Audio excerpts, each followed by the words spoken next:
नमस्कार दोस्तों, मेरा नाम डॉक्टर देवेंद्र मित्तल है और आज का टॉपिक है इंक्रीज्ड हार्ट रेट आफ्टर कोविड-19।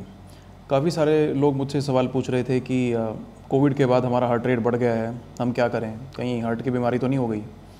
तो सबसे पहले आप ये जान लीजिए कि आपका नॉर्मल रेस्टिंग हार्ट रेट होता कितना है। ये इंडिविजुअल टू इंडिविजुअल वेरी करता है। मेल्स में अलग है, फीमेल्स में अलग है, एडल्ट्स में अलग है, बच्चों में अलग है, बूढ़ों में अलग है। बच्चों की बात करूं तो 130-140 तक भी नॉर्मल है। एथलीट्स में मैं बात करूं तो 55, 54, 50 तक भी नॉर्मल है।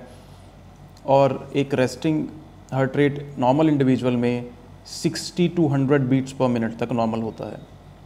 अगर वो 60 से कम है तो ब्रेडिकार्डिया है और 100 या 110 से ज़्यादा है तो वो टैकीकार्डिया है। आमतौर पे कोविड के बाद लोगों को इंक्रीज्ड हार्ट रेट मतलब टैकीकार्डिया की दिक्कत सामने आ रही है। टैकीकार्डिया जब किसी पेशेंट को होता है तो हम उसको मेडिकल लैंग्वेज में कहते हैं कि सिंपैथेटिक ओवर एक्टिविटी हो रही है। अब उस सिंपैथेटिक ओवर एक्टिविटी के बहुत सारे रीजंस हो सकते हैं और कोविड की वजह से अगर वो रीज़न प्रेसिपिटेट हुआ है तो आपको हार्ट रेट आपका बढ़ जाएगा। सबसे इम्पॉर्टेंट रीज़न है एनीमिया। अगर आपको खून की कमी है, कोविड के बाद अगर आपके अंदर खून की कमी हो गई है, बॉडी में वीकनेस है, ब्लड लॉस हो गया है, तो आपका हार्ट रेट बढ़ेगा, आपको टैकीकार्डिया होगा, यानी 100 से ऊपर आपका हार्ट रेट जाएगा। दूसरा इंपॉर्टेंट रीज़न है सब क्लिनिकल थायराइडाइटिस, मतलब कि आपका थायराइड ग्लैंड के अंदर सूजन। अगर आप पहले से थायराइड के पेशेंट हैं तो आपका हार्ट रेट ज़्यादा हो सकता है, या कोविड के बाद आपके थायराइड ग्लैंड में सूजन आ गई है तो उससे आपका हार्ट रेट बढ़ जाएगा। तीसरा रीज़न है परसिस्टेंट इन्फ्लेमेशन, मतलब बॉडी में सूजन का रहना। CRP अगर आपका ज़्यादा है, 10 से ज़्यादा है, कई इंडिविजुअल्स में 15 या 20 से ज़्यादा अगर CRP है, माइल्ड टू मॉडरेट अगर CRP है, 26 से ज़्यादा है लेकिन 100 से कम है, मॉडरेट केस है, तो आपका हार्ट रेट बढ़ेगा। चौथा रीज़न जो मोस्ट कॉमन है वो है स्ट्रेस।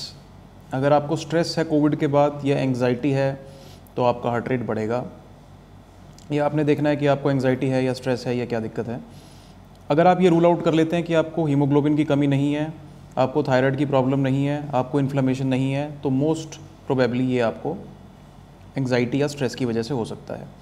पांचवा रीज़न है ऑटोनॉमिक डिसफंक्शन, जो कि एक न्यूरोलॉजिकल रीज़न होता है। ऑटोनॉमिक नर्वस सिस्टम हमारा वो नर्वस सिस्टम है जो कि हमारी उन एक्टिविटीज़ को कंट्रोल करता है जिन पे हमारा कोई इख्तियार नहीं होता। मतलब वॉलंटरी मूवमेंट्स हमारी जो हैं वो उनको कंट्रोल नहीं करता, इनवॉलंटरी मूवमेंट्स को कंट्रोल करता है। फॉर एग्जांपल आपकी ब्रीदिंग, आपका हार्ट रेट, आपका BP, इसको ऑटोनॉमिक नर्वस सिस्टम कंट्रोल करता है।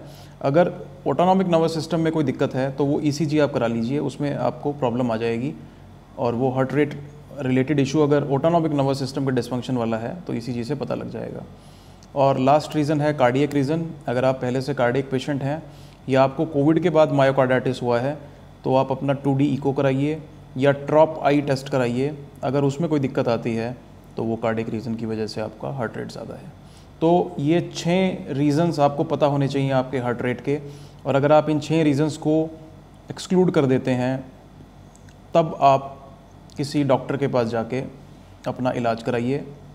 खासकर अगर आपको कोविड हुआ है, कोविड के बाद आपके अंदर ये 6 रीज़न्स नहीं है तो प्लीज़ इस वीडियो को लाइक करिए, चैनल को सब्सक्राइब करिए और ये वीडियो उनके साथ शेयर करिए जिन्हें इस ज्ञान की बहुत ज़रूरत है। धन्यवाद।